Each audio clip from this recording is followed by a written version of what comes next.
BJP কারো দয়ায় আজকে এই জায়গায় বসে নেই।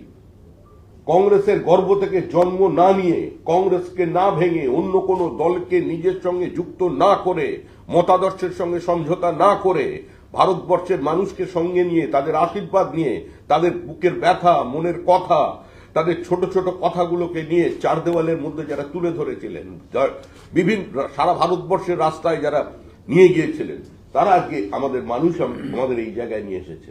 আমরা মানুষের আশীর্বাদে এখানে আছি। আবার বিজিবিএস পশ্চিমবঙ্গের মানুষের সামনে আবার নতুন করে শিল্পায়নের স্বপ্ন দেখানোর একটা দুর্বল চিত্রনাট্য। এই সরকার যেদিন ক্ষমতায় আসেন সেদিন 1,92,000 কোটি টাকার ঋণ নিয়ে ক্ষমতায় এসেছিলেন। মুখ্যমন্ত্রী বলেছিলেন যে সিপিএম এমন অবস্থা তৈরি করে দিয়ে গেছে পশ্চিমবঙ্গের এই মুহূর্তে, কেউ লিজ নিতে চাইলেও এটাকে নেবে না, কিন্তু আমরা তাও অত্যন্ত দায়িত্ব নিয়ে এটাকে গ্রহণ করছি। মুখ্যমন্ত্রীকে প্রশ্ন করা হয়েছিল এই অবস্থার আপনি পরিবর্তন করবে কি করে। মুখ্যমন্ত্রী বলেছিলেন বউ আর ব্যবসা নিয়ে কাউকে আগে থেকে কিছু বলা যায় না। ভারতবর্ষের কোন অর্থনীতিবিদ এই উত্তরের কোনো ব্যাখ্যা খুঁজে পাননি। যিনি বারবার বলেন বাংলাকে গুজরাট হতে দেব না, বাংলাকে মহারাষ্ট্র হতে দেব না, ফরেন ডাইরেক্ট ইনভেস্টমেন্ট মহারাষ্ট্রে 36.6 আর পশ্চিমবঙ্গে 0.6%। এ রাজ্য থেকে একটার পর একটা শিল্পপতি ভিন রাজ্যে নিজের পুঁজি সরিয়ে নিয়ে যাচ্ছেন। যারা বিজিবিএস এর মঞ্চে দাঁড়িয়ে আজকে বলবেন এত ভালো শিল্প বান্ধব পরিস্থিতি আর অন্য কোনোদিন তৈরি হয়নি, তাদেরই 9 বছরের ব্যালেন্স শিট দেখুন, তারা বিনিয়োগ করেছেন ভিন রাজ্যে। আজকে সংসদীয় গণতন্ত্রে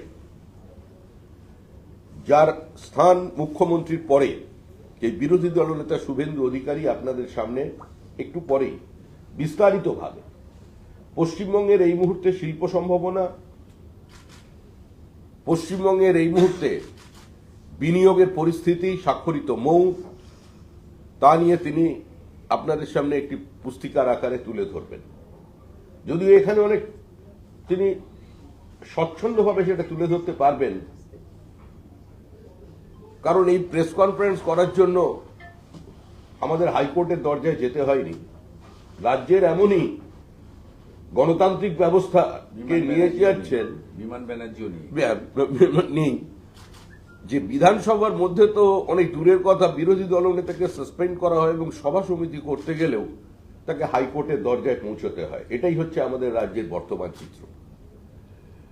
কার্যত এই রাজ্যের শিল্প সম্ভাবনা ধ্বংস হয়েছে। সিঙ্গুর নন্দীগ্রাম থেকে একটা ভিন্ন বার্তা চলে গেছে বিভিন্ন বিনিয়োগকারীদের কাছে।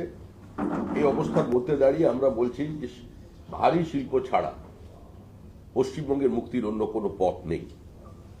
কৃষকের জমি নিয়ে শুধু তাকে সোলেসিয়াম দিয়ে কিংবা শুধুমাত্র তাকে বাজার মূল্যের কিছু বেশি অর্থ দিয়ে ছেড়ে দিলে চলবে না।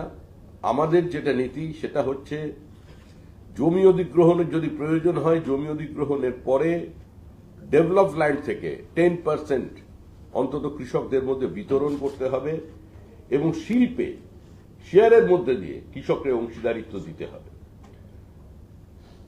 সাম্প্রতিককালে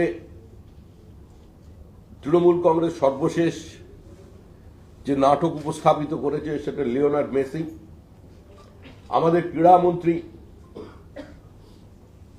আবেগতাড়িত বাংলায় একটি পদত্যাগপত্র দিয়ে দিয়েছেন।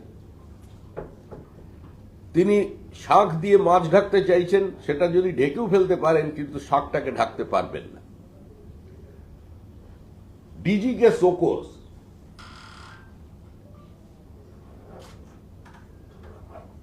আমাদের ক্রীড়ামন্ত্রী জীবন্ত কিংবদন্তি মেসি যখন আসবেন প্রোটোকল হিসেবে তার মাঠে তিনি ছিলেন, তার বেশ কয়েকজন লোক সঙ্গে নিয়েছিলেন।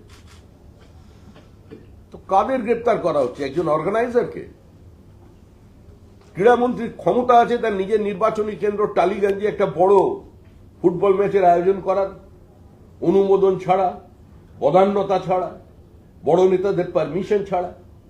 আজকে যাদের গ্রেপ্তার করা হয়েছে, যে বাচ্চা বাচ্চা ছেলেগুলোকে গ্রেপ্তার করা হলো, যারা টাকা দিয়ে টিকিট কিনেছে, মানে তারা যোগ্য, তারা সরকারি চাকরি করে, মাল্টিন্যাশনাল কোম্পানিতে চাকরি করেন, উচ্চশিক্ষিত ছেলে, তাদের গ্রেপ্তার করা হয়েছে, 7 দিনে জেসি হয়েছে তাদের। আর যারাই প্রাতিষ্ঠানিক লুট করলো তারা কোথায়? মেসিকে প্রথম 25 কোটি টাকা অ্যাডভান্স কে করেছে? পুলিশের কোন আধিকারিকের ক্ষমতা আছে? তৃণমূল কংগ্রেসের নেতা মন্ত্রী তারা যখন ঘিরে রেখে দিয়েছে মেসিকে, তাদের সম্পর্কে কথা বলা। আর এই সমস্ত দৃষ্টিকের থেকে দূরে সরাবার জন্য এতদিন ছিল এসআইআর, ঢাল হিসেবে নিজেদের সার্বিক শিল্পায়নের ব্যর্থতাকে, বিনিয়োগের নিয়ে আসার ব্যর্থতাকে ঢেকে রাখতে চাইছিলেন, এখন আবার চ্যালেঞ্জ করছেন। যে যত চ্যালেঞ্জ নিক না কেন, যা বলার বলুক না কেন, যত মিথ্যা কেস দিক না কেন, কুচবিহার থেকে শুরু করে কাকদ্বীপ পর্যন্ত যত গাঁজা কেস দিয়ে আমাদের কর্মীদের ভেতরে ঢোকান না কেন, যত আক্রমণ করুন না কেন, গঙ্গোত্রী থেকে গঙ্গা সাগর বিজেপির সরকার হবে। পৃথিবীর কোন শক্তি এটাকে আটকাতে পারবে না। কালের দেওয়ালে লেখা হয়ে গেছে। কালীঘাটের মা কালী ফাইল ছেড়ে দিয়েছেন, জগন্নাথ দেবকে নিয়ে আসা হয়েছে দীঘায়। জগন্নাথ দেব দেখেছেন এই ঝামেলার মধ্যে গিয়ে কোনো লাভ নেই। তিনি বলেছেন, তোমার যখন ইচ্ছা আমি এসেছি, তাহলে আমি ওই বীরেন শাসমলের মাটি, মাতঙ্গিনীর মাটি, ক্ষুদিরামের মাটি, স্বাধীন তাম্রলিপ্ত সরকারের মাটি যেখানে আছে, ওই বঙ্গোপসাগরেই আজকে আমাকে সাক্ষী রেখে তোমার বিসর্জন হবে। 2026-এর নির্বাচন তৃণমূলের বিসর্জন। কারণ এই লড়াই বিজেপির সঙ্গে তৃণমূলের লড়াই নয়, পশ্চিমবঙ্গের সাধারণ মানুষের সঙ্গে তৃণমূল কংগ্রেসের লড়াই। মানুষ স্থির করে নিয়েছে এই প্রাতিষ্ঠানিক দুর্নীতি উপহার দেওয়ার সরকারকে, এই লুটেরাদের সরকারকে আর তারা ক্ষমতায় রাখবে না।